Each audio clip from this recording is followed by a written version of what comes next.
Good evening guys. Ito magmamanual tayo ng testing tayo pala ng hydraulic bender. I-reserve kasi natin ito sa isang project namin. So ayan, i-actual natin. So nirepin natin yung langis. Tapos nagkaroon tayo ng konting adjustment doon sa may hand pump. So tara.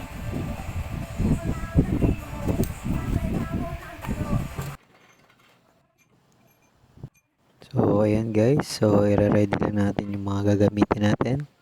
So dito natin ipapatong yung pinaka frame.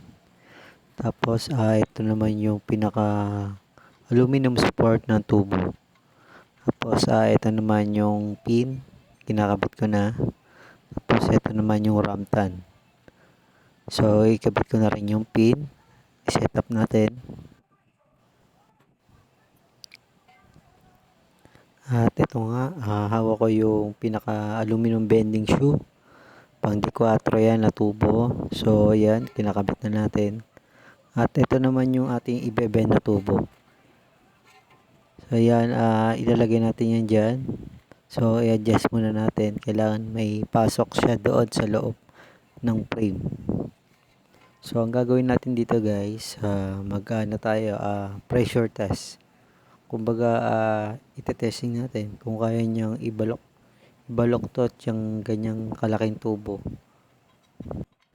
Nga pala, ginagamit ito sa pag-layout ng electrical sa loob ng mga building.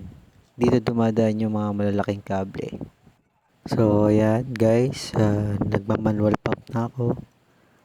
Pasanin nyo, unti-unti bumababa yung pinaka hydraulic dun sa ramtan. So, ayan, in-adjust natin. Ginuguhitan ko ng lapis para may adjustment tayo ng konti.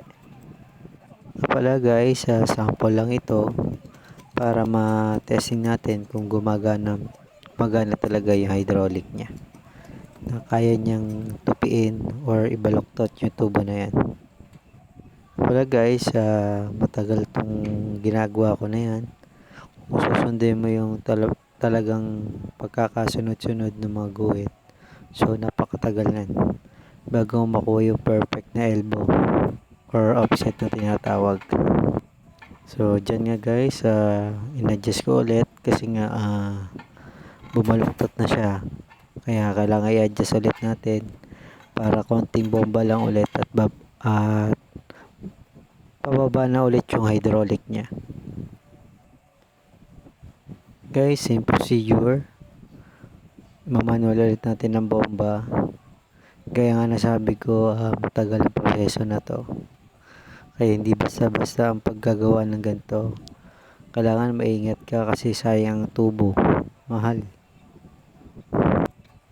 Once na mabaluktot mo na to, hindi mo na pwedeng ibalik. Kaya mas better na siguraduhin natin yung mga adjustment. So ayan, matigas na ang ibomba. Kasi nakita nyo, bumaluktot na yung tubo natin, guys.